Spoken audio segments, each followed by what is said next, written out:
Good morning, everyone. I am happy to welcome our committee members and the public to our Children and Families and Early Education Committee. It is great to see you as always and to welcome a couple new folks who are joining us today. So I'll start just with a quick introduction from one of our new members, Monica Medrano from SEIU Local 99. Monica, do you want to say hello and anything about yourself you want to share? One here, okay. So hi, my name is Monica Medrano. I'm an early ed aide at Telfair Early Education Center. I've been there for about 16 years. Thank you so much for joining us. We're excited to have you here and excited for Telfair to have some representation on the committee. And then I think we have two additional folks, though I do not yet see them on. And if they rejoin us, I will make sure to let us know and we can shift to that. Today we have two presentations. The first will be, as requested by the committee, on our district's work with our 2-year-old students, so some of our littlest learners in our early education centers. And then the second presentation will be on our early education STEAM work, highlighting the district's Count, Play, Explore initiative on math and science. For this, we are excited to have some of our educators here. We have Jessica Robles, principal at Brooklyn EEC, as well as Diane Corral, an itinerant teacher for ECED. Also wanted to note, just as a follow-up from last time, we had a lot of questions on the last presentation, particularly on workforce, some of those demographics. The team is working on those responses. We're waiting for a few more from HR. As soon as we have them, we will circulate that document to you all. But just wanted to let you know we are working on that. Finally, we will hear from public comment speakers at the end of the meeting, and all of those who wish to sign up for public comment, you can do so in the back. All right, with all of that being said, we're going to go ahead and begin with our first presentation. I'm excited to welcome Pia Sarakatmal, Renee Amasquita, and Dr. Obioma Uche for our presentation focused on 2-year-old students. And the team's going to be sharing about our recruitment, enrolling our families, staff training, and how to differentiate instruction for our 2-year-olds. Welcome. Thank you so much. My name is Pia Sarakatmal. I'm Chief of Transitional Programs, and I'm really excited to share how our early education programs continue to nurture bright beginnings for children and families across our community. You know, every day I see the impact of our educators, our leaders, and partners working together to make sure that every child, no matter what the background is, has a chance to start school ready to succeed. So this work is really deeply personal for all of us here. It's about nurturing curiosity, building confidence, and creating classrooms where every single child feels welcome. So today, our team will highlight how LAUSD has expanded access, supported families, and strengthened leadership collaboration that makes our district a model for early learning excellence. So in our strategic plan, one key strategy to eliminate opportunity gap is the expansion of our preschool and transitional kindergarten programs that uses research-based curriculum that focuses on an engaging play for our youngest learners.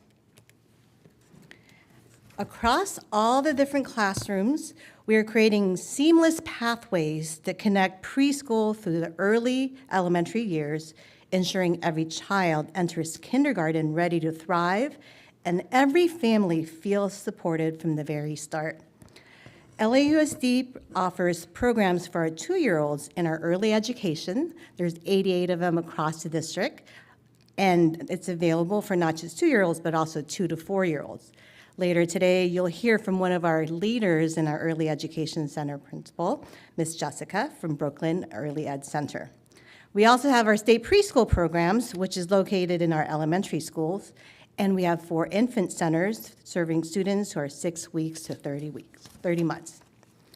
To share more about our strategic efforts to promote our early education programs, please welcome Renee Amasquita, our Executive Director of Early Childhood Education.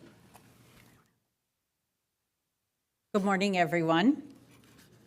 Thank you for having us to share our information with you. So our marketing campaign, we're continuing our efforts to share with everybody all of the wonderful programs that LA Unified has to offer for children 0 to 5. So one of the new things that we're doing this year, I'm going to switch to the next slide really quick, is we are sending out mailers to families. letting them know that we have these programs available for 2 to 4-year-olds. And if you notice on the picture, we're really targeting those 2 and 3-year-olds, right? We're using younger students on our ads, and we haven't sent mailers in the past, so we're going to look at this data and see if we get an increase of enrollment during this time and see if this is something that we should continue doing. So you can see on this slide, we're still continuing with our billboard ads, our bus ads. We're still posting on social media, as well as continuing to canvass in different communities. So if there's an event in the community, there's an early education table at that event. We're really promoting. We were just at the Taste of Soul. We had people there all day walking around, passing out flyers, letting families know that we're here and that they're able to enroll in our schools and that we still have space available. So you can see this slide talks about our 2-year-olds' growth. So this is for this current school year. Beginning in July, since we are a year-round program, you can see that we started out with 223 2-year-olds, and currently we have 810 2-year-olds, which is an increase of 587 2-year-old students. So yes, it definitely has had a positive impact on our centers, as well as has had an impact on our centers, because we know that it's different working with 2-year-olds than it is working with 4-year-olds. So we're going to talk a little bit about that today. So next, I'd like to show you some historical data that talks about our enrollment of our 2-year-old students. So you can see this comparison is from 2023 to current 2025. In 2025-26, I just stated we had 810 2-year-olds at this time. You can see last year at this time in October, we only had 264 2-year-olds, which is an increase of 546 2-year-olds. So if you remember, last year, the law was changed to allow 2-year-olds to enroll in CSPP, and also that 2-year-olds, that students enrolling in our programs did not have to be toilet trained. So that has definitely increased our enrollment and has definitely had an impact on our programs. So we started rolling that out after we trained staff, December, January, February. So you can see for the 24-25 school year, we ended that school year with 1,512 2-year-old students. So you can see that the increase started then last school year. Next, I'm going to call up Dr. Obioma Uche to talk to you about the characteristics of our 2-year-olds. Thank you, Ms. Amaskita. Good morning, members of the committee, and thank you for having me here. So I'm going to share with you some of the characteristics of our 2-year-olds, and also what are we doing as a department, Early Childhood Education Division, to support our 2-year-olds. So here are the characteristics that California Early Learning Foundation focuses on for the 2-year-olds. The Infant Toddler Foundation includes 4 main domains, which are listed on the slide, that supports the development of our 2-year-old. So the foundations are the preschool standards that identify what children need to know at every stage of their development.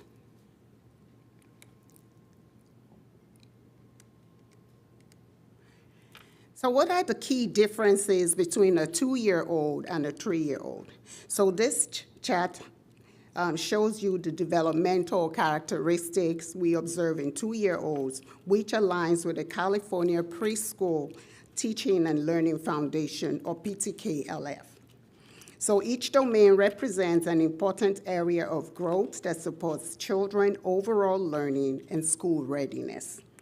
For 2-year-olds, we use the ITLDF domain for assessment and planning, but reference the PTKLF domain to show how current growth leads into preschool readiness. Our goal is to support our children as they move into kindergarten.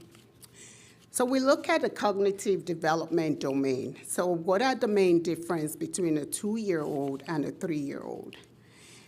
This area focuses on cause and effect, spatial relationships, problem solving, number sense, and classification.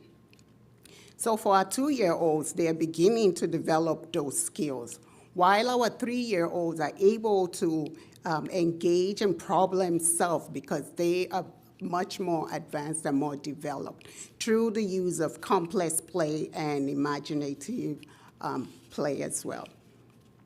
In the area of language development, our 2-year-olds use simple language in one word to identify their needs. The 3-year-old can engage in a full conversation using longer sentences and follow at least a 2-step direction. So let's say we say to a 2-year-old, go and get the ball. They would get the ball and they would wait for you to give the next direction. A 3-year-old, on the other hand, you could give them 2 directions and they can follow it once. Go and get the ball and throw the ball to a friend, and they would immediately perform that task. So our students are learning and they're developing language skills as well.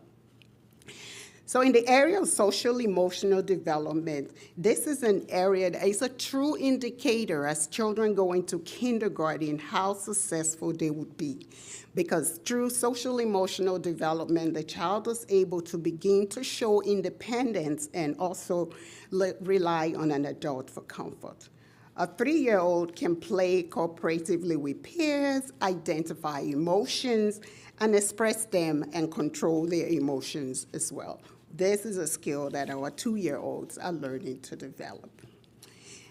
When we look at the fine motor skills, our young 2-year-olds are beginning to learn how to hold a book and turn pages of books.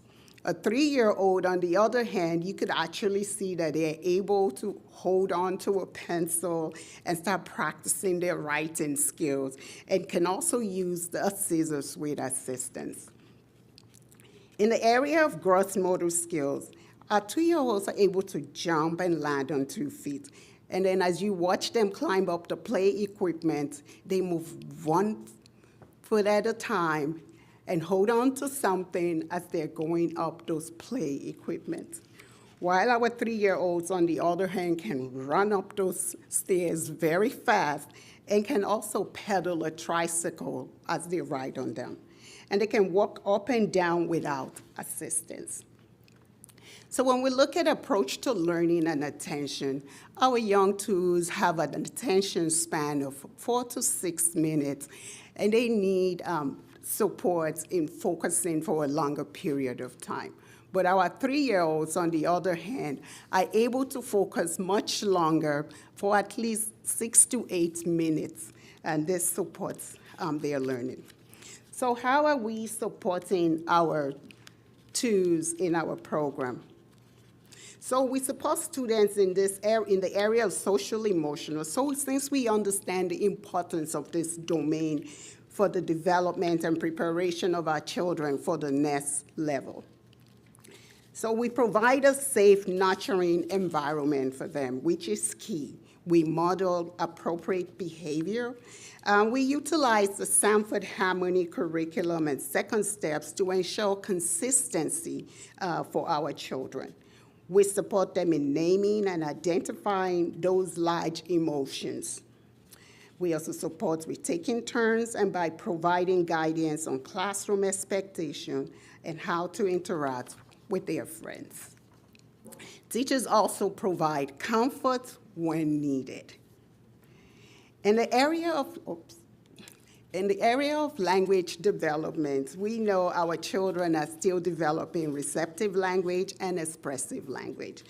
And through classroom activities, we're able to offer different activities that support our young learners in the classroom through consistent routines, singing songs, reading to them, providing picture books where they can use the language they have to describe what they see, and also utilize their imaginations to imagine thinking about windows and mirrors. Children use language to express their needs, share experiences, and engage in social interaction. So how do we do all this? through the supportive adult that is in the classroom that encourages children to utilize and models for children rich vocabulary and expanding on children's utterances by providing them the words that they need to express their need, and also teaching them social rules of communication, such as listening, responding, and maintaining interaction. So communication becomes more intentional for our children, complex and coordinated over time. So that children learn language through meaningful, consistent interaction with caregivers. Listening, understanding, and speaking develop together and are interconnected through a rich language environment. And we also do not forget cultural and linguistic diversity, which is valued and supported through the support of home language and strengthening their learning. So in the area of cognitive development, we provide open-ended materials which supports the children in exploring through trial and error, and this supports their understanding and promotes problem-solving skills for our young learners. With repetition, they build confidence in predicting outcomes. This supports later math and science learning. They develop problem-solving skills through purposeful experimentation to find solutions. They begin to notice differences in quantity and use number words and understand small quantities. Play involving counting, sorting, and comparing nurtures early math concepts and are constantly provided in the classroom. Children begin to learn by doing, observing, and interacting with the support of adults. And these are the skills that support foundations for math, science, and problem solving in later years. And I'll hand it over to my executive director.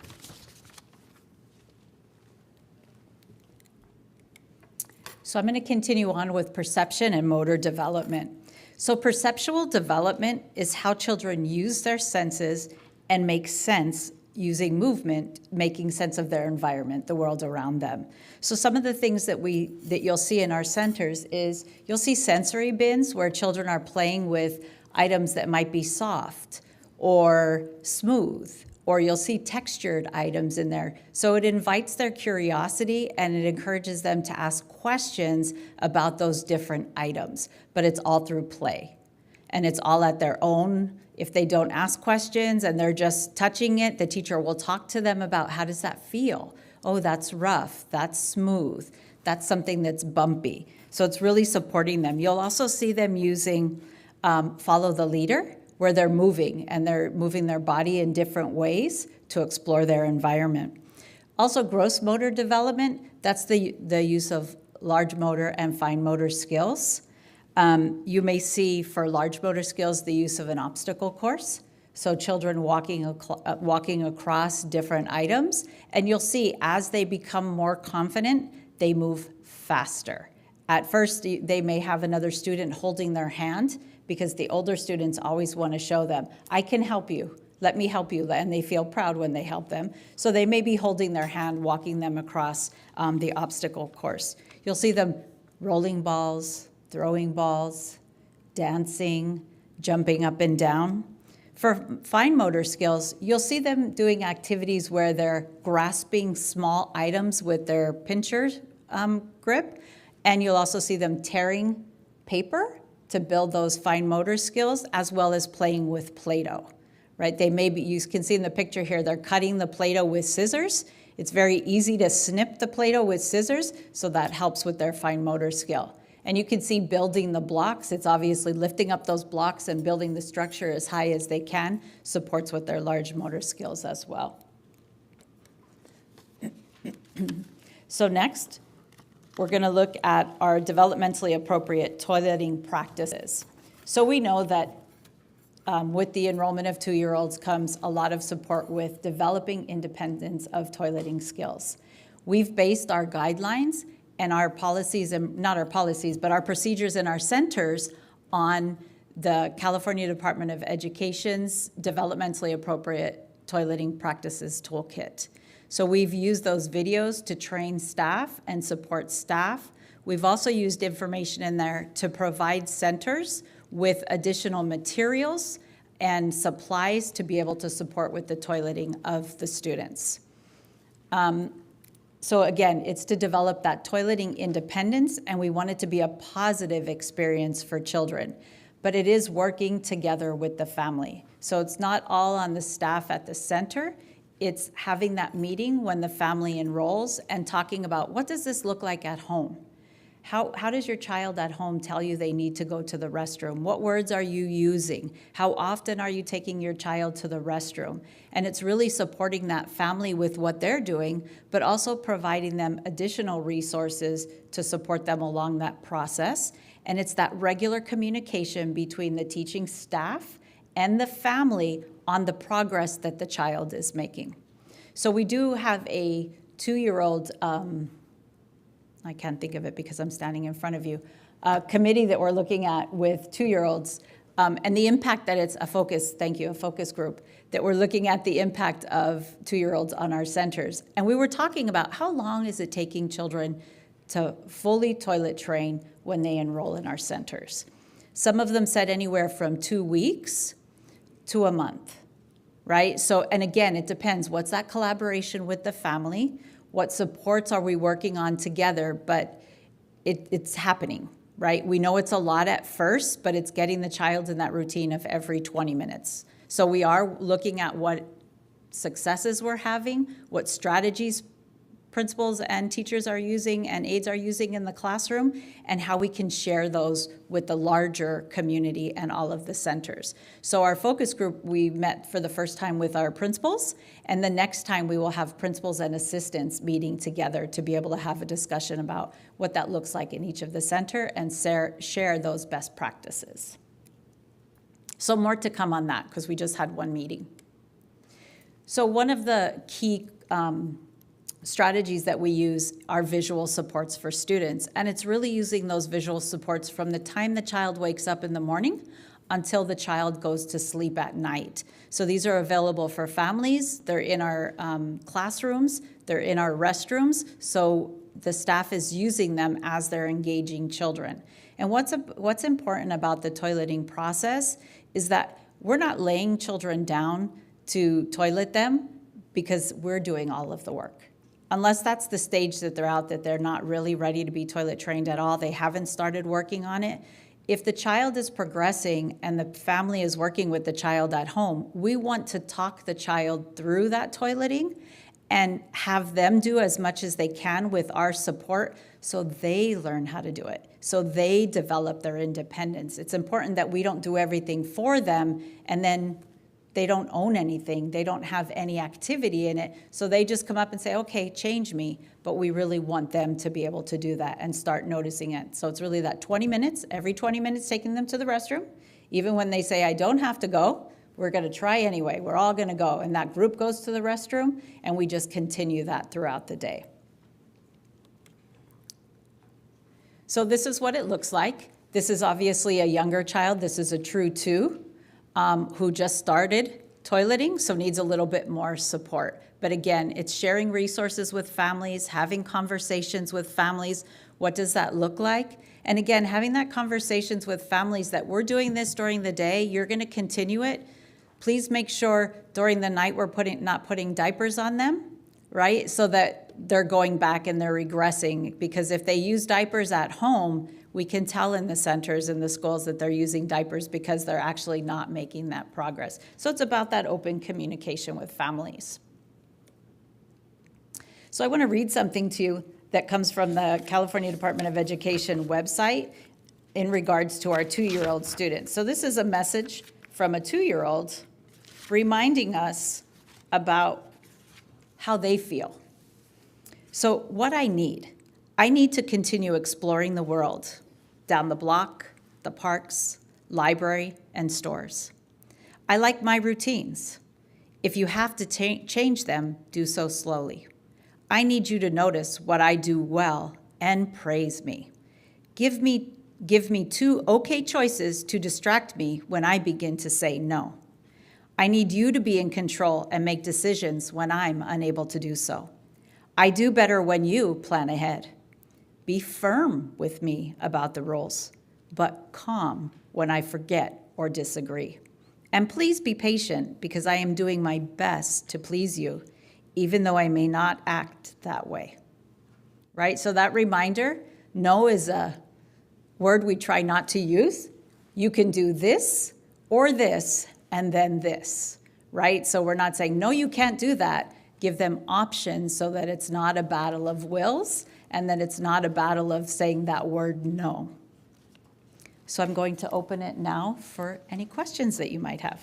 Thank you so much. Well, thank you to all of you for that presentation. Very informative, also adorable photos. I will now open it up to any of our committee members who have questions or comments to share with our presenters. You can just raise your hand to let me know. Go ahead, Ms. Brown, begin. Thank you both for the wonderful presentation for the 2-year-olds. And I have quite a bit of questions. So can we go over, I didn't hear like the ratio. What is the ratio looking like for our 2-year-olds? So the ratio has not changed. Uh-huh. It's 1 to 4 and 1 to 16.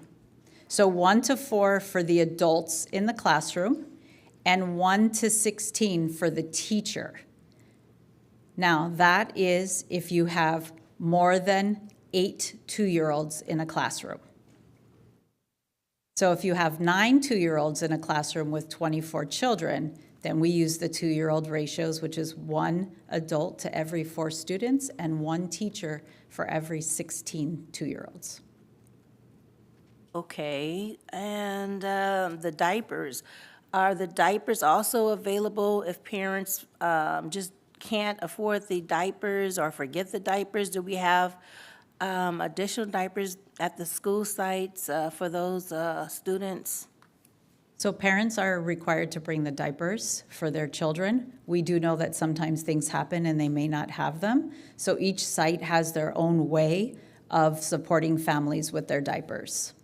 So they have So the some diapers? I can't say that all sites have them, but some parents donate diapers as their children transition to different sizes, and some centers receive donations.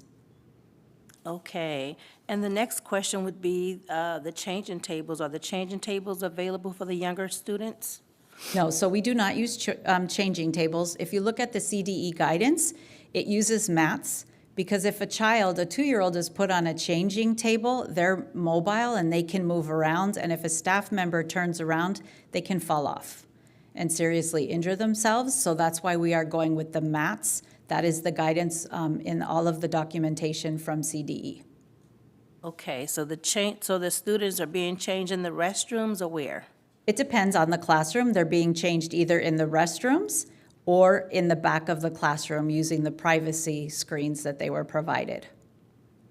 Okay, and then it's great to hear that you have focus groups. So how many members are in the focus groups and how were they selected? I'm going to call Dr. Uche up because she's leading our focus group. We have approximately 12 members, and those are 3 principals from each region, and they were selected by the directors of those regions based on the number of 2-year-olds they have currently enrolled in their program. Okay, and then I guess what I'm trying to find out, how many aides or how many teachers are in this focus group? Right, we haven't had our meeting with the aides yet, but it would be the same number as the principals. So each principal will bring an aide from their school, so which will be 12 as well. Yes, because that would be very critical, because the ones who are actually doing the work, we definitely need to have those folks on the focus group from day one. We agree with you. And also, can you give the breakdown on the 2-year-olds in the early ed centers and in California State Preschool, and also at the infant centers? I didn't get the breakdown, how many of the 2-year-olds we're serving in the programs. So if I go back to the slide with the 2-year-old numbers on it.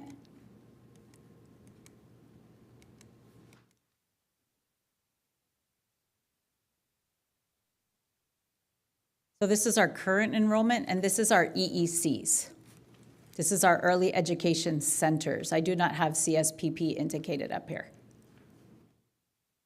We're currently working with our CSPP programs and working with the Department of Social Services to change our CSPP license to include 2-year-olds at our elementary schools. Okay. And then the last question, do we have the classes? I know the last time we met, we did talk about having classes to support parents and the families. So we could work together on doing the toileting, because sometimes parents really need that support, and I just want to make sure that we do have something in place for the parents. So we do have a PowerPoint that the principals can do with the families or share with the families and work them through that and walk them through the process of doing that, as well as we have additional resources for families. Okay, thank you. Welcome. Lots of great questions. Thank you so much, Brenda. Anyone else with questions or comments? Yes, Junie, go ahead.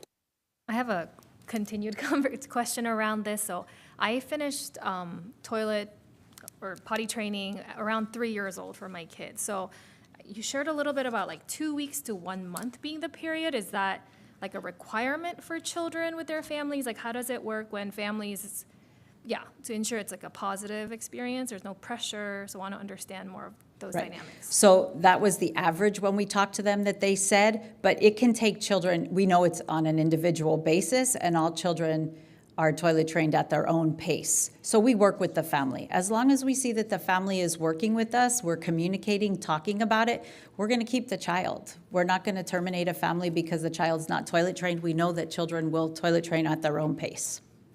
And we want it to be a positive experience. Thank you for that clarification. Yes, Ms. Corlett. Thank you so much for this presentation. A lot of great reminders because I myself have a 2-year-old at home. Thank you so much. I was really happy to see about the home language support that you're offering the children, and want to know if you have any programs serving 2-year-olds that offer dual language programs. And if not, how can we increase those programs? So at this time, we currently do not. We work with SEAL for our dual language programs, and we are in conversation with them about expanding it to our 3-year-olds. And definitely, as we continue to enroll more 2-year-olds, that's something we can look into. But we do not have any official 2-year-old dual language programs at this time, but we do support them with their primary language. Okay, just would emphasize the importance, especially since we know the first years of life are critical for bilingual development, and we know of many models across the state that we can turn to for examples and materials to be used as well. Thank you. And then also just want to clarify, so right now you are not serving 2-year-olds through CSPP because of the licensing that you're trying to No. work on? We are through CSPP, but at our elementary schools, we're in the process of changing their licenses. The majority of them are coming to our centers. It's a different program, but at this time, we do not have any enrolled in our elementary CSPP programs. Okay. We so- do have schools calling to find out more information about it so that they can enroll them. Okay, so also echo Brenda's comment about the importance of having the data about how many 2-year-olds are being served in CSPP currently. So this is 810 in our early education Okay. centers in CSPP currently. got it. Yes, but in the elementary school CSPP programs, we do not have any currently. Got it. Does that make sense? Yes. Okay. Thank you. Thanks for that clarification. Other questions or comments? Yes, Ms. Medrano. In regards to the toileting, I know they said between 2 weeks to a month. Me working with the students directly, I know that it's taking a lot longer than that.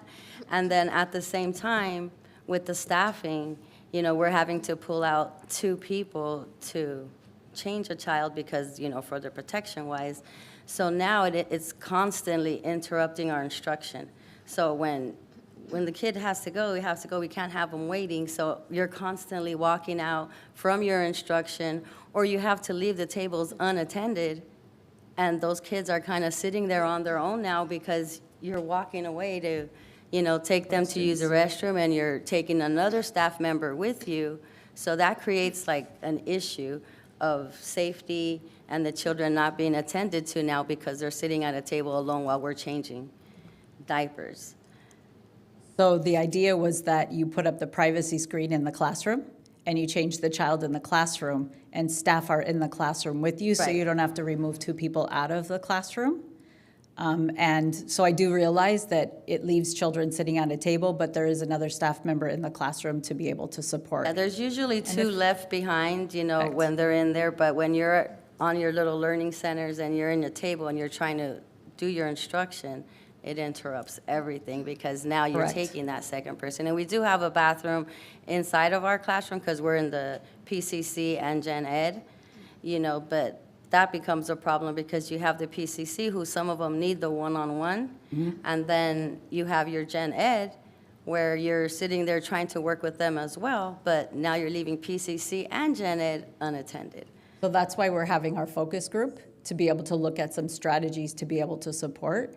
I do want to remind you that if you have more than 8, once you hit your 9th 2-year-old in one classroom, then you're entitled to additional staff members. And I have been signing those every day this past week, last week, because we are getting larger numbers in classrooms for additional staff while those children are 2 years old. And then when it comes to the changing of the tables, I know, well, we have a changing table in our classroom because of the PCC. But we do have a lot of staff who are a lot older, and it's really hard for them to get down to the ground and get on the floor and change on the mat, and then hard for them to get back up. It's, now you're helping the staff trying to get up because they're changing a child. I think they need something at our level or something where they don't have to go down to the ground all the time. Having the child stand up to be able to support them would help that in some instances. Right, so, yeah. Not all, though. Yes. Great points. That's why it's really helpful to have staff from our school sites who are Yes. part of our committee to lift up, like, what are the real challenges that you're seeing on the ground? Sorry about that. All right, any other questions or comments? Yes, Ms. Baca-Bertran, and then Mr. Ramirez Honkin. Hi, good morning. So I have a few questions. I'll go back to the data questions. What is our capacity for 2-year-olds? So you mentioned where we're at, but like, what can we serve, and then what is that gap thus far? So we can serve until our centers are full, which is, we have 12,000 slots. Okay, 12,000. We're currently at, don't quote me, we have more than 7,000 students enrolled. I can send you that information so that you have the exact numbers. That's helpful. Have we ever been full capacity, or is this the most it's been enrolled, or do you know? So prior to pandemic, we were at full capacity. So we are now exceeding pre-pandemic growth. Our goal is full capacity. Right now, we're at 73%. Okay. And then curious about, clearly the data shows from the uptick in June, from the around 1,500 that enrolled past that law, that there's definitely some interest in placing kids here. I'm wondering, with the 1512, was the district able to retain these kids? Like, they came the next school year, and they sustained? Did we lose folks? Just curious about, I know, obviously, if you get them in early, the likelihood that they'll stay in is pretty high. But so I'm just curious about the retention aspect. Okay, so I'd have to look into that, but I can definitely get you that information. Sure, okay.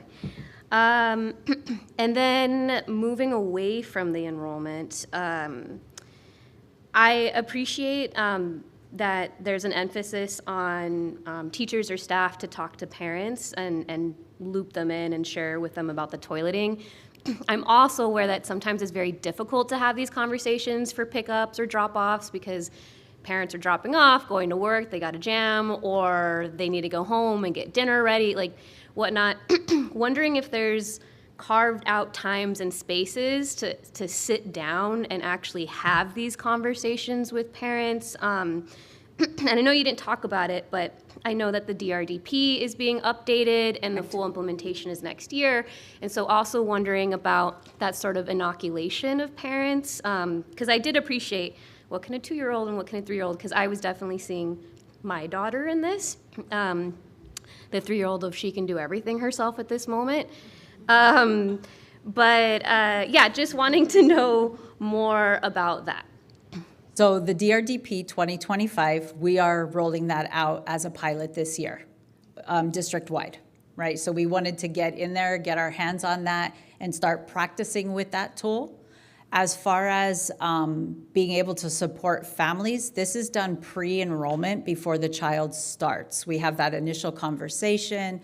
There's a form the family signs, and we ask the questions about what they do at home, how they do that, what words do they use, right? So we have that information. Families can call during the day and talk to the teacher during that rest time, as well as teachers can schedule with families when is a good time to talk to you. So it's not perfect, but we do what we can to be able to communicate with families to be able to support them through their toileting journey. Okay, because I know for me, also fully out of that toileting training for my now 3-year-old, but when I had notified where she goes, her daycare center, of this was going to be happening, that she's ready, they had us fill out like a toilet readiness form. And so I was giving the assessment of like, how do I know she's ready? What am I seeing? What is our plan at home? What are the words, right? That sort of thing. So it was this full on, and then I had to sit down with them and like I read their policy. And then I had to sign off on this. Correct. And then it was like this whole, like, we would check in daily. How did it go? Okay. How is it going at home? Like this sort of thing. And also got a note of like bowel movements and went like, did she sit on toilet? Did she refuse? It was a whole analysis, right, report. And so just wondering about that, because it does, 100%, it's at home and there. Yes. That needs to happen in partnership. And for those who did it in 2 weeks, bless them, because I don't know how they did that. That was not my experience. But yeah, so just wondering more about that teamwork and that collaborative piece, if you can speak more to that. So know that as a child sees other children and their friends going to the restroom, they want to go to the restroom too. So having them in that classroom supports with that growth and development. That conversation does take place. We do have a form that families sign. We do have that plan, what does it look like at home, where we ask them the questions and we go through that. Classrooms do document when they change the child, right? So it is documented. I'm sorry, did I forget something else? I guess it was just like having that like carved out space and time Right. to like sit down. Yeah. So I think that's something that each center needs to work on because it would depend on, and families, right? What their time is when that happens. Yeah. I do know that there is time and space to do that during rest time. In the morning when they're dropping off, and again, at the end of the day when they're picking up, if the teacher's not there at that time and they want to communicate with the teacher, then they do have calendars available where they can schedule. Like, Mom, or the parent says, this is a good time for me. Can the teacher call me at this time? And we do make accommodations to be able to support, if a teacher needs to call a parent, we do cover classrooms so that they can do what they need to do to communicate with the family. Because we want it to be successful. This is that working together, and we know everybody's schedule is different. Yeah, and so I'm also wondering, just with this is what a 2-year-old and a 3-year-old does component here of wondering how we're looping in those workers that we already have that work with parents, like community reps, and being able to connect with parents and provide trainings, and perhaps going through something like this with parents. Like, are we tapping into those staff people already at our work sites? What is that looking like? I know we're doing it at our centers, but as far as with our parent reps on elementary campuses, we have not tapped into that, but that's definitely something we can look into. Okay. I think that's it for me. Yes. Oh, I just wanted to share a little bit about the focus group. We've only had one session, and one of the things that that the principals shared with us were some of the things that had worked for them, and based also on what we have provided to the schools. So we shared that with a large principal group during a principal meeting, and we're working on collecting all of these best practices and things that worked at all of the different school sites, so we can put it together and utilize that information to continue to support our schools as they support our 2-year-old students that need toilets and support. Thank you. Mr. Ramirez Holguin. So my question is going back to the campaign, the enrollment campaign, a marketing campaign. I was wondering, actually, this was a suggestion from one of a family at my school who gives out flyers for us at work and at their apartment building. And I thought it was a creative, but also, like, I don't know if there's funding for it. She was wondering, she asked me, would I be able to provide her with like a small vinyl poster, because she posted up those, the paper flyers. And so I thought that's kind of would be a good idea, because having gone out to give out flyers and having gone to different businesses in the community that are specific to the community that our school is in, they allow us to put up flyers, but it might be a little bit more sustainable, I guess, if we could give one that's a little bit more durable. And I know we've printed them out like on a thicker cardstock, but if there's funding for some type of, maybe every school gets 10 of them, or I don't know the magic number, 12 of them, that we could actually target specifically for our area with our school name and the phone number, or if that's too difficult, because we got those really nice ones to put out on the exteriors of our schools. Correct. And I know for me, like, that didn't really work, but I use those around our community, and I've seen them for like Murchison and Evergreen and out in the community. But maybe if the school sites, the early ed centers, can receive mini versions of those to take to those places like the WIC or the donut store that, has a lot of customers in the morning. It could be a little bit more intentional, I guess. And then it also helps us build those relationships with those community stakeholders. And then, so that's like a suggestion, but more like coming back from the field from families. And then with the marketing, the mailers that you guys are going to send out, how will the data be collected for those? Like, will there be a collection of data to see if those are successful, and in what communities? And then will it become more targeted for where those are sent out? Yes, so we're going to look at how we are going to collect that. We're in conversation with that now to see how we can collect data to see what our increased enrollment is in that area that we're focusing on. So yes, and we will look into the banners. Thank you. Board Member Melvoin, and then Ms. Barlow. Thank you. Very helpful overall, and learning a lot myself. But on the slide 7, just about the enrollment, one of the questions, obviously I've been a big proponent of our fee-based program, and I think there's still so much capacity in our EECs, and most people aren't aware of the fact that you can now pay a very subsidized, kind of reasonable rate. So I'm curious for that, the 546 increase, you alluded to CSPs and also toileting. I'm curious if you know, or if the committee could get a breakdown of that huge increase, how much of it is each of those two you mentioned, and how much of it is fee-based? And also, as another subcategory, district employees, because I know they've been eligible for also fee-based or subsidized slots, and we've been marketing to employees more intentionally in the last few years. So I'd be curious, because the CSPs and the toileting, I'm sure accounts for a lot of it, but I'd be, that also corresponds with when we've been promoting the fee-based program. We'd have to do a survey for our district employees, because currently it's not collected in our system. So we'd have to go through each file to see where the employees, where the families work, to see. It's not in our enrollment system at this time. So it is something we are talking about, because we've been asked that question in the past, but I can definitely tell you how many are fee-paying families. Right, and do you have an estimate? I do not. Okay. We did not look at that. Great, that would be But helpful. definitely I can get that information. Thank you. Thanks. Thank you. Ms. Barlow, and then we'll turn to Board Member Ortiz-Franklin. Thank you for your presentation. So I would like to know, where is the focus for our neurodivergent children? Because you know that every child, there are some children that will not meet all of these milestones. And then this is also a delicate time where they are being diagnosed, and autism, whatever it may be. And there are parents that really don't understand the special needs that their child may have. But if there are teachers that are qualified, are there going to be teachers that have the background, are certified in special education?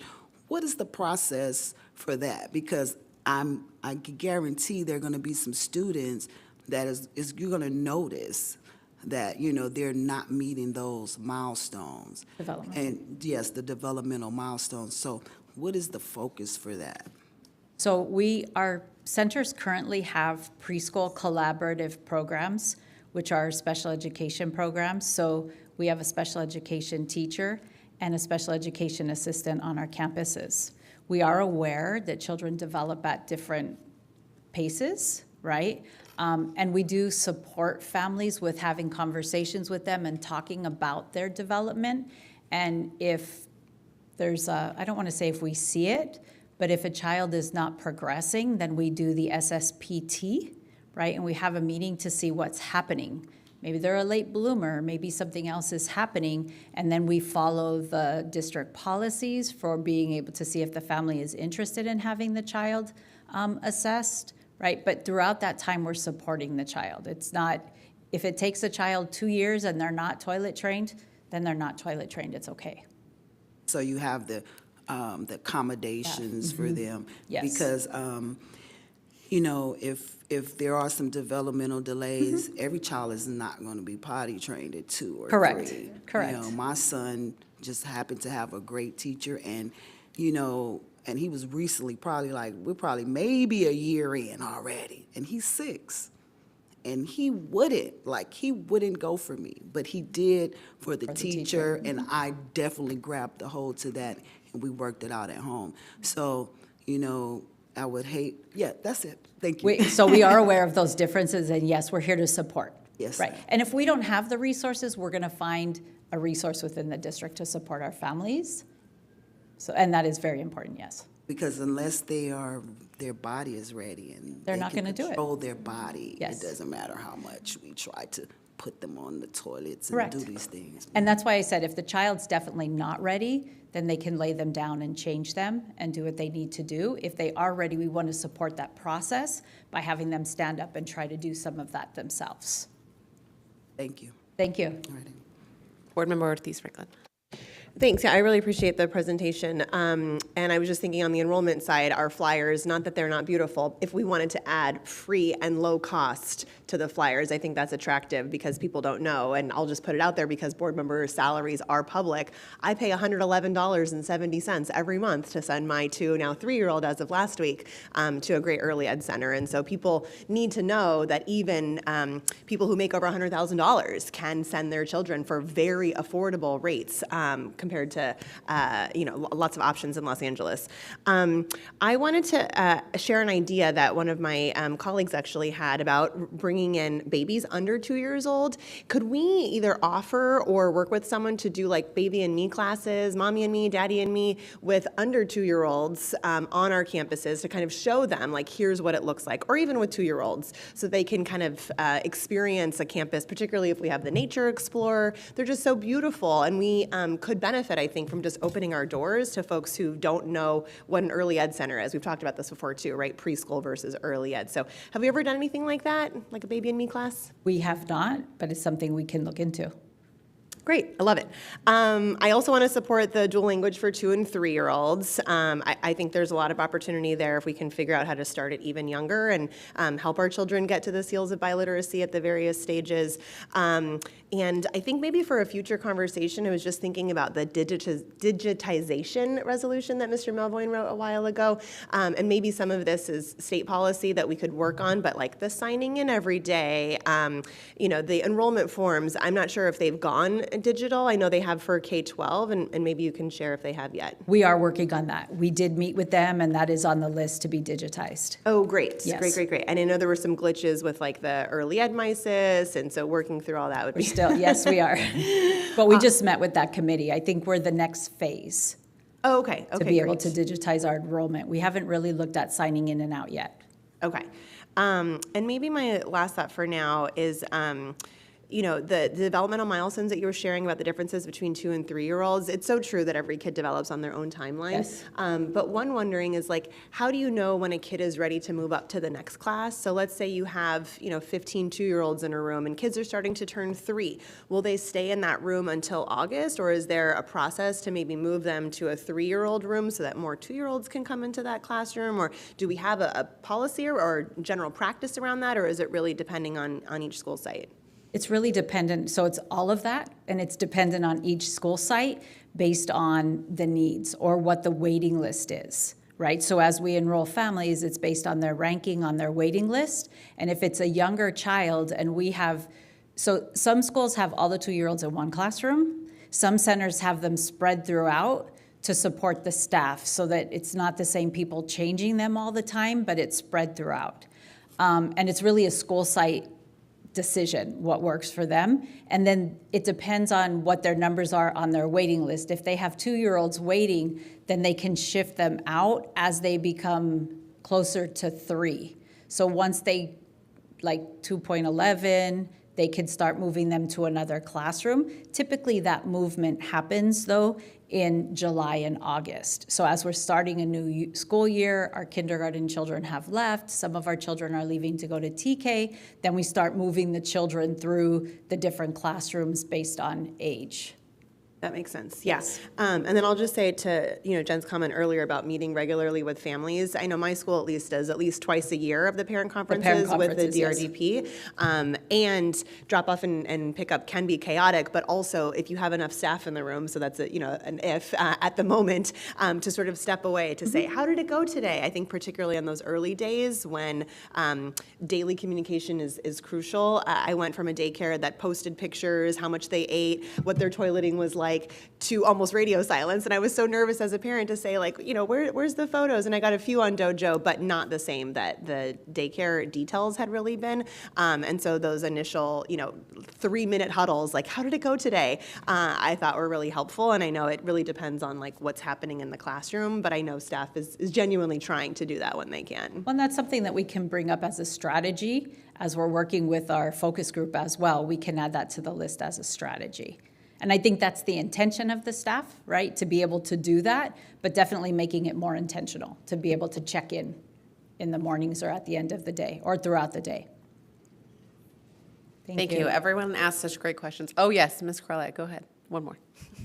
Sorry, I just have one more thing now that we're talking about the enrollment and marketing, and we were talking about it before the meeting, but thinking about the immigration enforcement and how is that impacting the enrollment and the attendance, and I know that's something you're working on, but then how are you kind of updating the materials or the marketing, the talking points of the individuals who are staffing those community events to include information that will help families feel safer in enrolling their children and sending their children? So just how are we meeting the moment in the enrollment and marketing?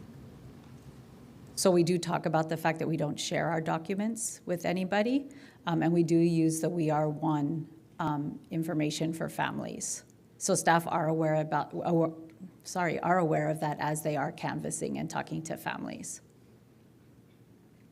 I think also, oh my gosh, 2 times in one meeting. I'm so sorry, everyone. I think also emphasizing that all children are accepted in our centers, right? Yes, All children, yes. our families are welcome, and you definitely hear that anecdotally, but you can't say it too often to really reemphasize that. Everyone asked such great questions. I just want to lift up, I think the focus groups, including our aides and our teachers, is really, really important to hear their voices, their feedback, and perhaps even like a special focus group for our PCC classrooms to focus on our children with disabilities, our neurodivergent kids. I think Ms. Barlow's point is really well taken, that, what the standard practices that might work for the majority of children don't. We are inclusive centers, and we want to make sure that every child's unique needs are met. And also, as much as we can do to support families in this work, you know, we have the district family academies. Like, why not have a family academy on toileting? Sign me up with it. With my 2-year-old at home, I feel like I've been potty training for the better part of this year. So I don't know, someone with the 2-week secrets should share that with me. But it really is a collaborative process, and ultimately supporting our kids and getting to that milestone is going to support our centers and is going to support our families in having reduced stress and just kids meeting those developmental milestones. And then I also wonder, just on the supplies, diapers are really expensive, and I wonder if, I know we partner with Baby to Baby for some different district-wide events, but maybe that's a partnership that we can pursue for our centers, to have dedicated donations from them for diapers for families, for the students, but maybe also for younger siblings who are not yet eligible for our programs. It just is super costly, and we know that our families are facing a lot of economic pressure right now. Yeah, so that's something we can look into. Okay, fantastic.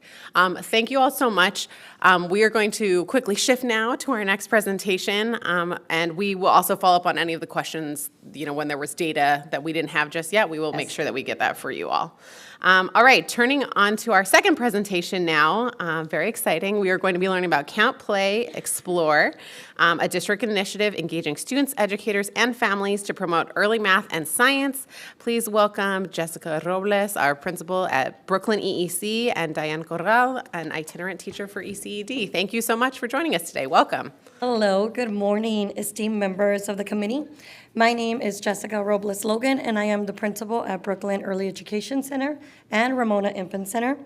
I am honored to be here today to share our journey and progress as participants in the Count, Play, Explore grant, also known as CPE.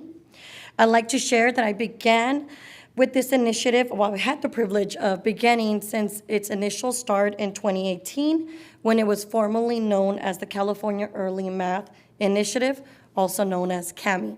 I'll go ahead and pass it over to my lovely colleague, where she'll introduce herself. Thank you, Jessica. Good morning. My name is Diane Corral. I'm an itinerant teacher and also part of the instructional team for the Early Childhood Education Division. And this is my 3rd school year working with CPE.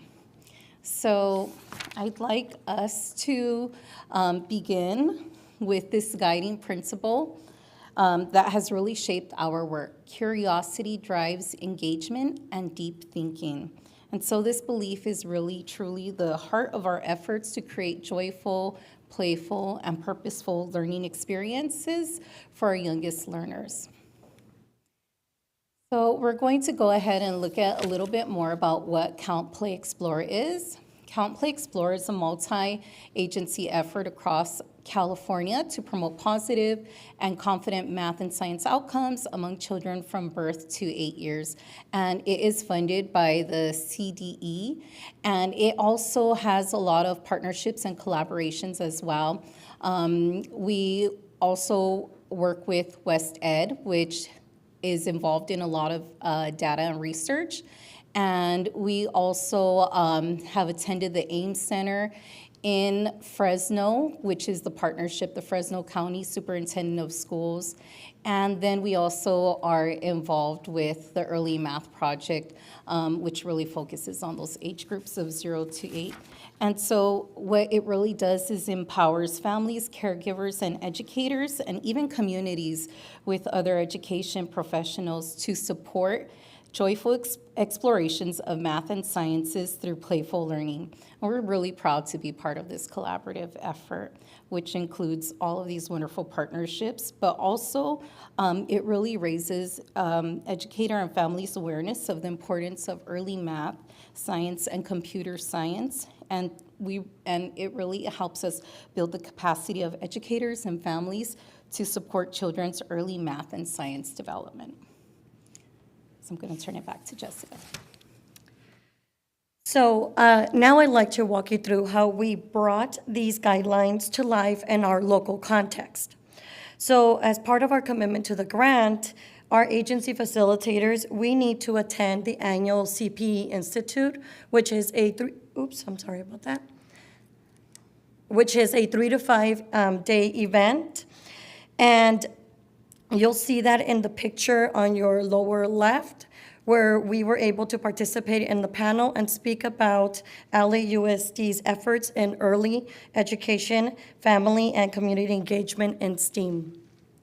In our center picture, we also have to participate in quarterly coaching sessions with our assigned CPE coach through AIMS. We have dedicated monthly time to plan and implement our professional learning for our educators. And you'll see that on the right-hand side of us engaging in the learning that we bring to our educators here in LAUSD. I also like to mention that one of the main components of the grant requirements is to host at least 3 family community STEAM engagement efforts using CPE resources so that the learning could go beyond the classroom. In this slide, you could see we are all pictured here when we attended this past June. There was over 30 agencies. We had some county offices of education throughout the state of California, school districts, and nonprofit organizations. We also participate in quarterly community of practice meetings where we meet with these agencies, we network and we collaborate, and we really speak about how we are implementing the grant requirements and how we are utilizing those resources. Here in this slide, we are very happy to say that we already had 2 professional development sessions, our first one being on exploring balance. And we had that one this past August.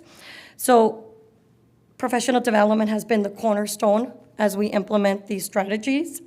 So each session has been designed to model high leverage instructional practice, foster that collaboration among educators, and inspire innovative STEAM learning.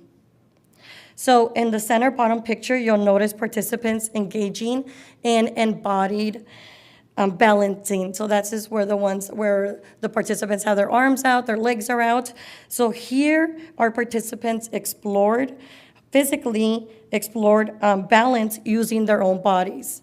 This activity could also be taken into the classroom and used with our students to help them become aware of the center of mass and the base of support. So a lot of that technical science language that we want our students to be using inside the classroom. They also connected physical movement to physics concepts. And then in the surrounding pictures, you will see an activity, and you could also witness the excitement of our educators as they participated in the unstable table activity. This activity consisted of creating and testing a table to explore instability, that balance. Obviously, through this activity, our educators observed structural design and how that affects balance.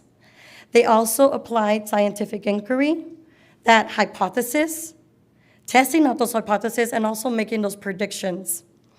And then, of course, strengthening their understanding of problem-solving balance. In our next slide, you'll see more pictures of this first PD session. In the top, I'd like to direct you to the top center. Here, our participants engaged in a balancing act activity inspired by Archimedes, that is the Greek mathematician. So here, they use cardboard triangles shapes to find the center of gravity and identify the balancing points of that triangle. From this activity, our participants learned geometry and engineering practices. They understood how balance relates to shape symmetry and the distribution of weight. And they also practiced problem solving and critical thinking skills. In the lower picture, you could see our participants engaged in STEAM journaling. So we know that reflection aspect is a key practice in us as we implement these activities with our students. So our participants were able to document what they're learning, and they were also able to reflect what connected to them based off of this learning, how can they extend the learning to students in their classroom, and what challenges might this pose. We also participated, had them participate in worksheets where they were able to make connections with our core documents being our DRDPs, our PTKLFs, and our creative curriculum. So really bringing everything together to support the students' needs in the classroom. And now, I think this is the moment that everybody's been waiting for. You have a packet right in front of you, a Ziploc packet, but we are gonna have the opportunity to engage in an unstable table activity. So I want us to take a moment and look at the picture on the slide. And can you help us, anybody, find the center of gravity and the base of stability in this picture?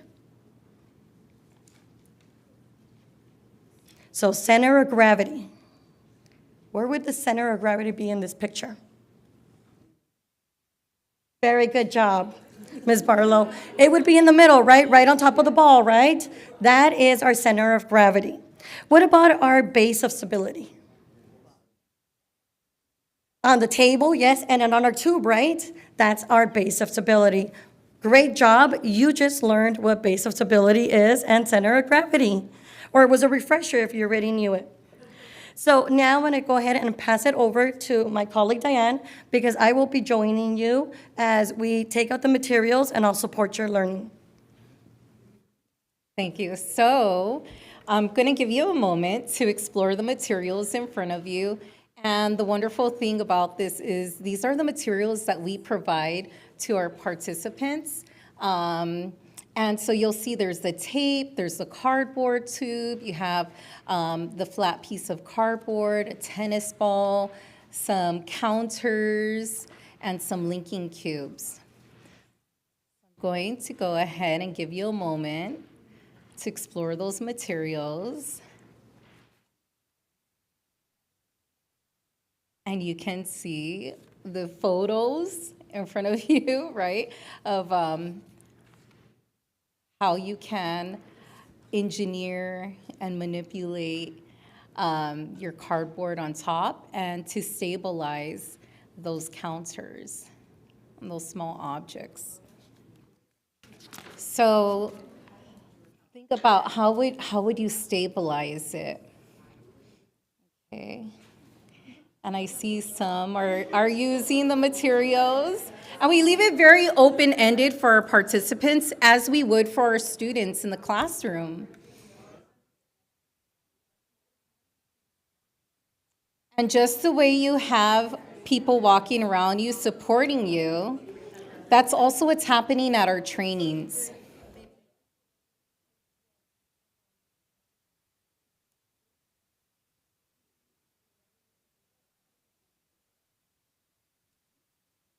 So I do see some people are becoming very creative, but would you be able to balance the board on top of the tennis ball?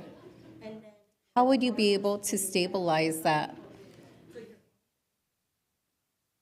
And would anyone like to share what they're experiencing as they attempt to balance their materials?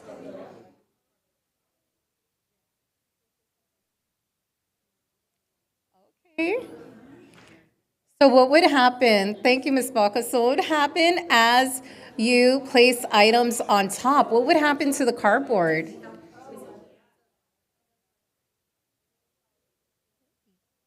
Yes. So then you would think about how you would stabilize it. Very nice. And so some things to consider are also what would happen if you put the items more toward the middle of the cardboard, and then what would happen if you place the items more to the exterior of the cardboard?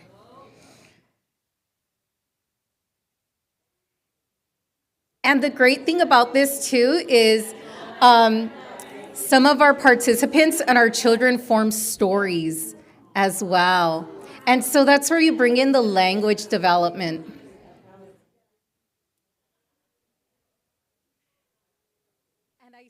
I see the creativity and the engineering practices and the utilization of that tape to ensure stability.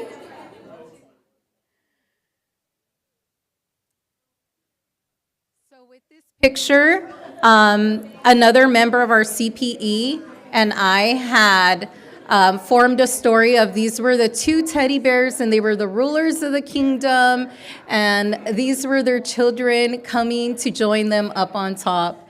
And they were so happy to climb to the top. So we encourage children to form stories just as well.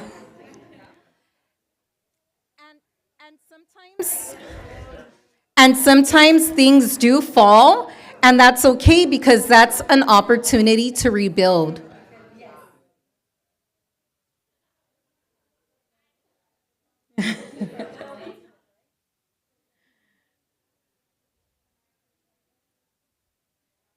It's an opportunity to rebuild, to problem solve, to engineer, to use engineering practices as well.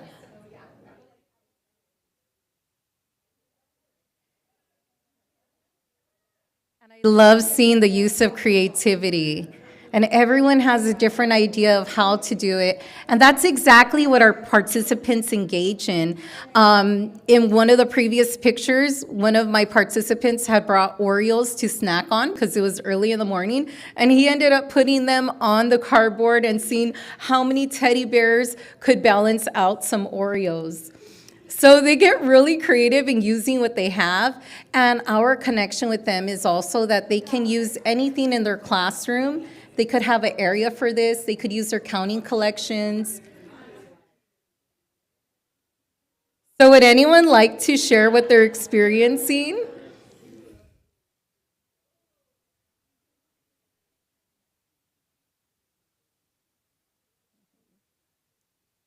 We see lots of excitement. This is what our participants were able to experience. So imagine this being done. Imagine this activity being done in the classroom. The students being able to make those predictions and to explore, right? And problem solve. How are they going to make this unstable table balance? Yes.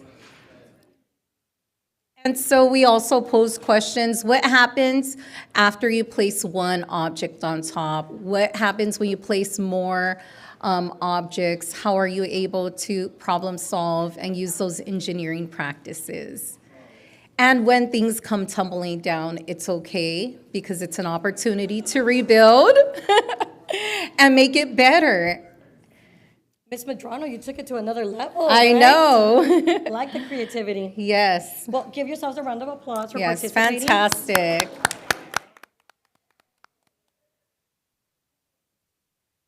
So you really were able to see what project-based and inquiry-based learning looks like. It's ongoing. Students like to come back to it when these items are set in an area. And it's just wonderful to see their engagement and their creativity, as we saw with you all experiencing. So next, I'd like to share with you what our second professional development looked like. It was based on light and shadow. It was last month, and it was 4 hours as well at 3 locations, and we had more participants this time. Word got out. And so we were really excited about that. And a wonderful thing about our activities is that not only do they incorporate STEAM, but it also connects to social emotional, and we also make sure that it connects to language development and literacy. And all of our activities encourage critical thinking and collaborative exploration, providing spatial awareness and geometry concepts, observation and interactions of cause and effect, and encompassed fine motor skill development as well. So in this first picture, you can see the shadow showdown. And so this was a back wall, and we encouraged our participants to play with the lights or go to another area and use a flashlight and make shadow puppets or use objects. And it really takes us back to, for so many of us, our first interactions with flashlights and exploring light and shadows, right? And so they were able to create and explore the different materials that we had also provided alongside. We provided materials that were opaque, transparent, and translucent, and how they affected the shadows.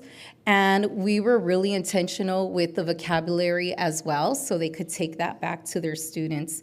And so they were able to understand what light behavior and material properties look like, along with the development of scientific inquiry through the observation and predictions that they encountered. And also in the next picture in the middle, you see light and shadow sorts. And so they were sorting objects based off of how they interacted with light, whether they blocked light, reflected light, or refracted light. And the materials that we provided were water, wax paper, various types of plastic, bubble wrap, and mirrors. And they were able to engage in classification skills, foundational understanding of physics concepts, and enhanced language development through descriptive observation. And we also see color mixing as well on the wax paper, and they also did it just as you can see in the first photo by layering colors on top and seeing how they interacted with each other. And so they were able to engage in color theory, and so our next slide, we also see shadow drawings. And so they were able to place objects against the shadow boxes and trace, and in the background, manipulating the flashlights. And we also had light and shadow box stories, and that's where we incorporated the literacy as well. And we used a story called When Sophie Gets Really Angry. And they were able to show how, what their takeaway was, or demonstrate her emotion throughout the story. And some of our participants got really creative. They were all very creative, but some took it to a whole nother level and added audio and music to it. And it was just fantastic to see their engagement. And they were using light sources to project shadows that reflected the narrative elements. And so we really are excited to integrate that literacy and STEAM together, and also with emotional expression through art and storytelling. And we also share with our participants the different activities that they can extend in the classroom with shadow puppets, creating characters and acting out stories, light exploration centers, experimenting with light sources and various materials, and outdoor shadow tracing shadows at different times of the day, and seeing where they were at one time of the day and how far did they move during another part of the day as well. And then stained glass story art. And so everything is just very hands-on with natural phenomena included. And once again, it strengthens their fine motor skills, their creativity, their scientific observations, and the connection between STEAM, natural elements, and everyday experiences. And throughout all of these activities, our participants are engaged in journaling. And instead of having them journal at the very end, everything that they experience, you know, it's hard at the end of 4 hours to remember what you did in the first hour. So after each experience, we're able to give them that time to put their thoughts on paper, and they get really illustrative, and they fill pages with notes, and it's just so wonderful to see because they really are taking all of these intentional activities back with them. And so next, I would like to show how they do that with their applying learning. And so here you can see some photos that our teachers from Alexandria Early Education Center and other sites shared with us through email, or they posted on Schoology, and literally within the following week, some on Monday or Tuesday, that quickly after engaging in these activities on Saturday. And you can see the shadow drawing and the students playing with the flashlights and moving them around. And so with that being said, here's a video that Ms. Rezia Khatun from Bushnell Way Elementary CSPP sent us. And I really want to illustrate how this learning is coming to life in our classrooms. So here you'll see a child immersed in the shadow drawing activity. And we'll see the student tracing the shadow of a dinosaur. And this was just like the activities that you saw in the previous photos. And it's simple, but it's really meaningful because it demonstrates how children are engaging in these scientific concepts like light direction, shape, and observation, all through playful exploration. So let's take a look at the video highlighting a powerful moment of applied learning.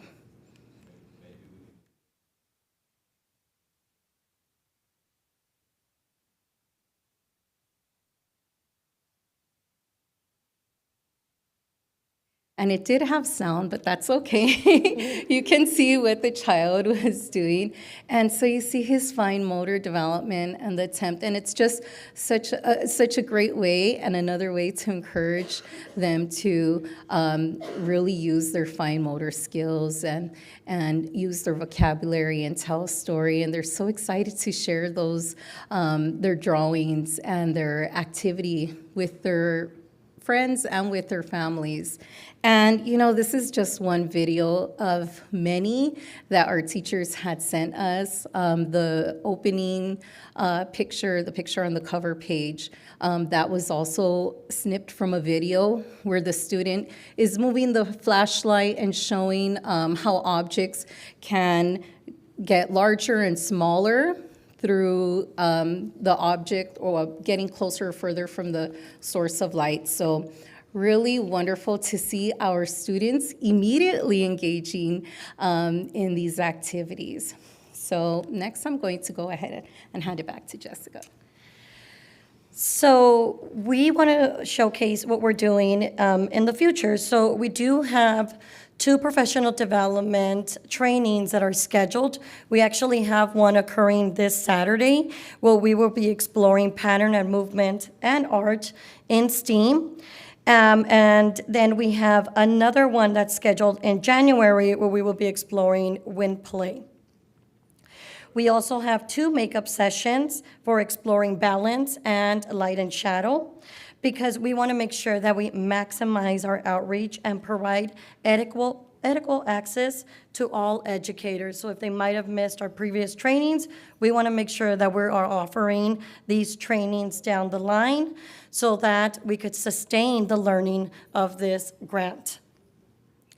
So all educators will be included in the makeup sessions, including CSPP teachers, TK teachers, early education center teachers, and assistants. And you can see that we'll have our first one in February and then our second one in March and more to come. As we move along, we know that in addition to supporting our educators, we recognize that it's crucial that our principals also partake in this learning. So we want to make sure that we are developing a dedicated time for them and using the LAUSD's triple track agenda to support their learning so that, like I mentioned before, we could sustain this grant for years to come. So if we, in part, train our principals, then our principals can support the learning at the school sites, support the teachers in implementing and modeling the learning so that the teachers could facilitate, the teachers and assistants can facilitate the learning for our students. And that will take place in December, and it'll be a full day of learning for our principals. I'll go ahead and hand it back to my colleague Diane. And so, thank you. And so to support both educators and families, we've leveraged the Count, Play, Explore website, which, as you could see, offers videos, books, and activities. And when parents go on and click on those activities, it goes back to those collaborations that we have because it leads them to the Early Math Project website, which has even more activities for parents and families to engage in with our students, with their children. And then the next thing that you see next to that is the flyer that we provide to our teachers at the trainings. And while they're at the trainings, they're already asking to be added and enrolled to the following one. And they're just really excited to engage in all of these STEAM opportunities. So next, I'll hand it back to Jessica. So we know that equally important in educating our teachers and assistants and our principals is our work with families. So here are some activities, but of many that are occurring throughout our centers. So at Brooklyn Early Education Center and Alexandria Early Education Center, we hosted STEAM events where we introduced our families to STEAM concepts through hands-on activities. In the left-hand side, you'll see a picture of our families engaging in sensing sand. So this was an interactive exhibit where they explored their feelings as they touched sand, different types of sand, and also clay. We also have on the right-hand side an activity where our parents and our students explored light with light-up tables and X-ray pictures. In this event, we also connected family with community resource. So if you look at the center top picture, you'll see some tabling, some community resources, and they're doing tabling for mental health support and health clinics. In this slide, you'll see how parents also got to engage in wind play by exploring the effects of wind with different materials that we find inside our classrooms, like cotton balls, maybe some fabric scarves from our dramatic play or our music area, styrofoam balls, coffee filters, packing materials, and tissue paper. And that is featured in the picture to the right and left side of the slide. Through these hands-on activities, we are building that stronger connection between home and school and reinforcing the number one priority, which is the joy of learning.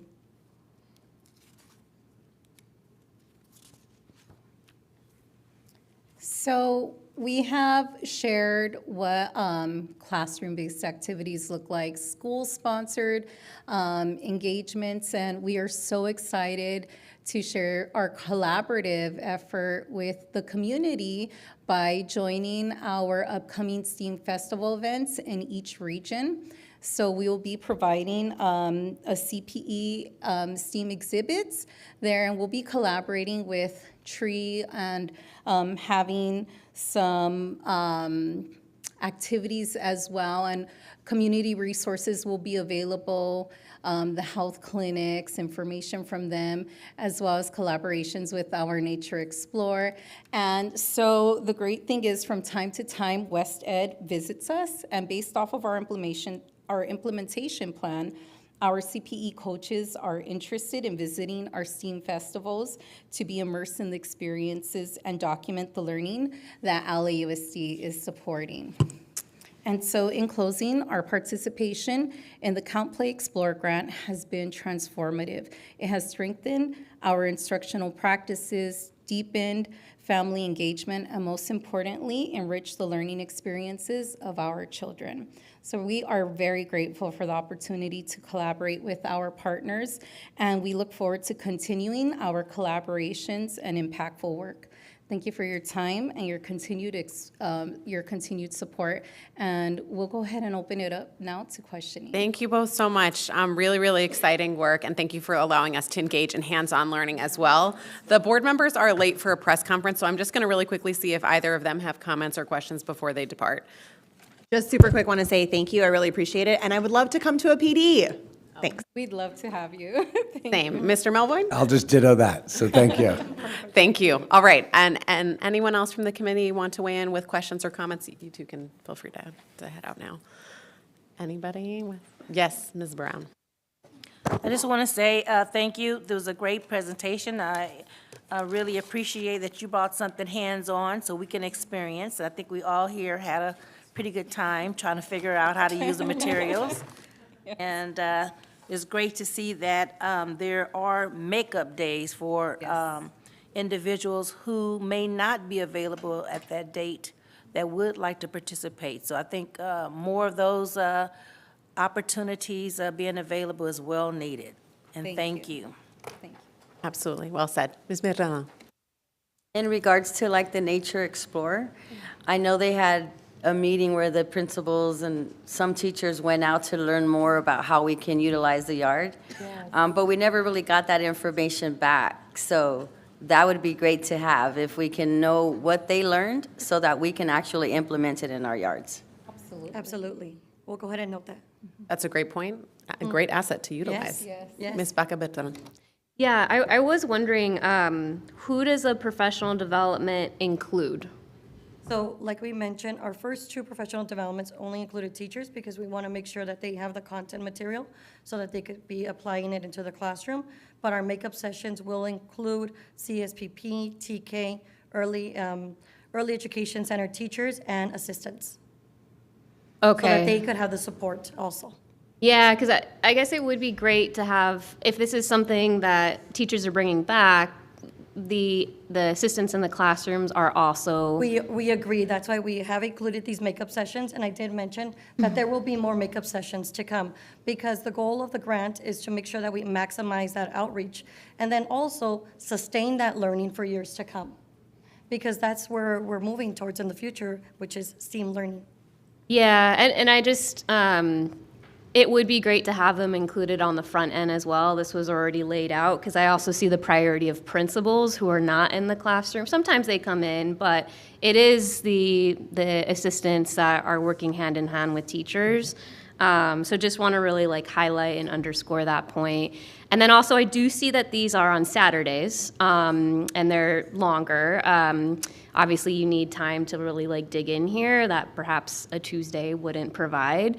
So wondering as far as the professional development opportunities, is it optional for folks to come? I see Renee nodding in the back. Okay.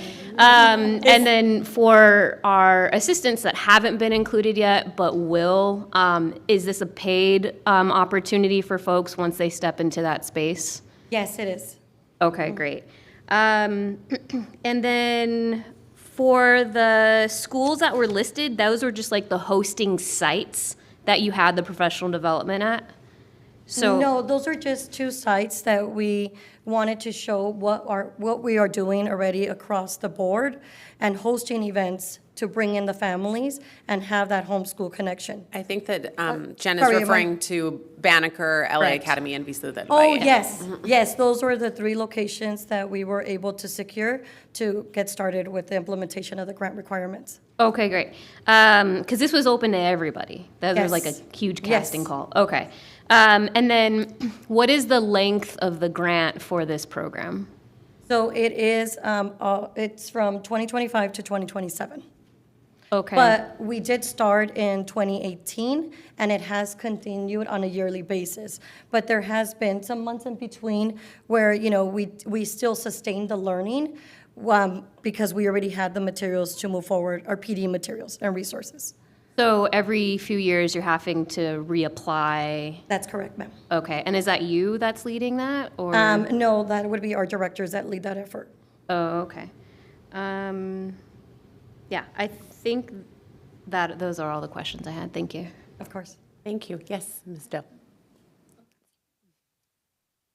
Yeah, I think I had the same question around like grant, how long it is, but that's answered.